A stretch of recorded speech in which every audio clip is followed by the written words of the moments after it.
Hey, and welcome back to Testa's Tuesday Tips. The next couple are going to be all about mannequins.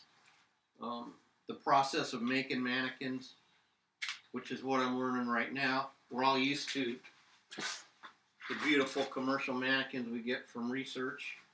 This is for mostly people that watch my videos that aren't taxidermists. They're really curious how everything's done.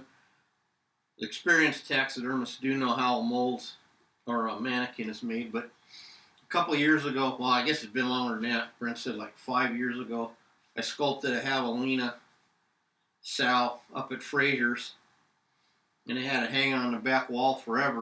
I took it up there this last trip I went a couple of weeks ago, and I also took a armature that Shay had sculpted up of a raccoon, and then while I was up there, while we were doing that mold, I cleaned up this and laid up for my first mold to pour my own mannequin off my first model that I sculpted. So I have a few things I shot up there that are part of this process that we're going to have to interject into this, which is some expert photographer. I forgot to turn the mic on some and this and that and whatever.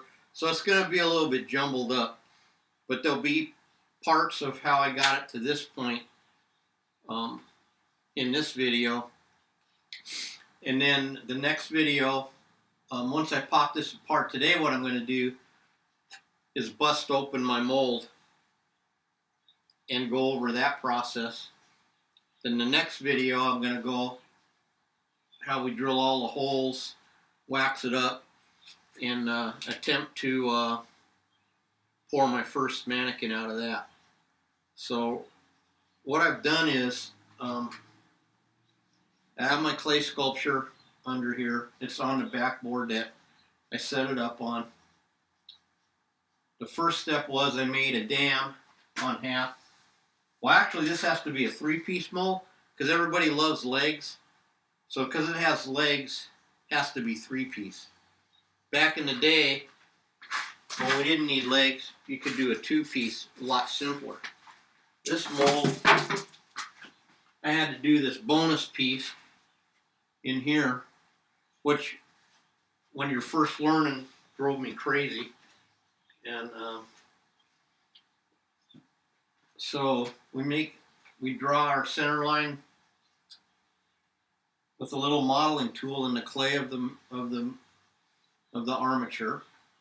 And then I take some number 1 Roma clay and I'll make a clay dam right along the side of that line and anchor that with clay, little pieces of clay so it doesn't move. Then we can do 1 piece. When we do that, then we have to shellac the mannequin, shellac the dam. After we shellac it and let that dry, we put a mold release on it, let that dry, and then we have to do our gel coat, which picks up all the detail. So I do the gel coat, made mine out of my trusty Bondo fiberglass mix, which is nothing wrong with that. And we do half. I did this half, then I had to let it set for a whole day. Then I did this half. Then my last piece I did was my leg piece. So it actually took me 3 days to make this mold. I guess you don't have to wait to let it set up, but Mike likes to let it set up, make sure it cures. And then I went a week or so before I was ready to pop this off, just so everything's cured. I had and have a tip in part of the tip shows this before I smoothed it with a Dremel. It had all kinds of fiberglass chop. I had to draw a line and take it down to an even line where my Bondo came together. And now we're going to go ahead and try and somehow, this kind of popped already when I was grinding my fiberglass smooth. But now keep in mind, I've never ever done this before, okay? This is my whole first time I've even made a mannequin. And Mike said don't use something sharp, so what am I doing? I'm using something sharp. Okay, so don't do that. And he said don't attack it all in one area. Work around. You can see that it's starting to come apart at my seams here.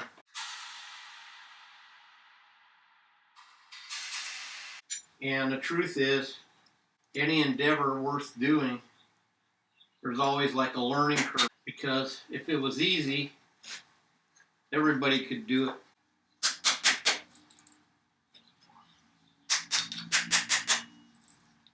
That's why kids should stay in school so you don't have to do this. Oh, wait. There we go.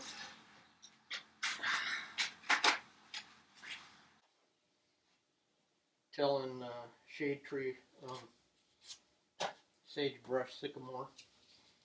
I was explaining to him, and I've told you that an armature is set up off a skull. On the game head, we use the skull. Now, on a life size, we'd use the whole skeleton.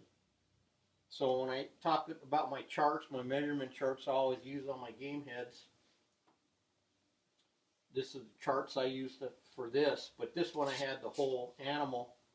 So I developed all this off of my chart, my measurement charts from that. So as this come apart, you can see here how I've done this. There's a board in here that I attached the skull to, and I made all the muscles out of clay. So that's how you set up an armature anyhow. And then now that I've got this, the next step is, like I said, to clean the mold. I'm going to have to take all this out, and sometimes we have to scrape it out like this.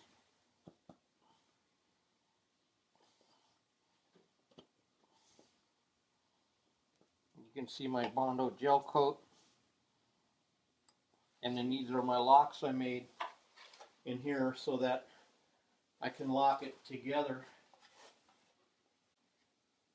And that's another thing I have to do, is mark where my locks are before I drill my holes for my anchor, so that I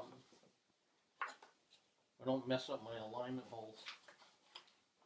So when you really think about, we all don't like how expensive mannequins are, but when you see what really goes into it, you know, there's a lot. It's a whole process. Now I'll just try to get this last part off. Now see, with my locks here and here, it's so that we can put it together, and then we'll drill our holes for our wing nuts. I'm going to take my armature off this board, and since this is made for my mold, I'll drill this out, drill a hole in the back, and that's going to be when I attach the mold back to this. We're going to be cutting out a backboard that goes in here with a hole in it that hopefully lines up with that hole, so when we pour the foam, boom, it's going to be awesome.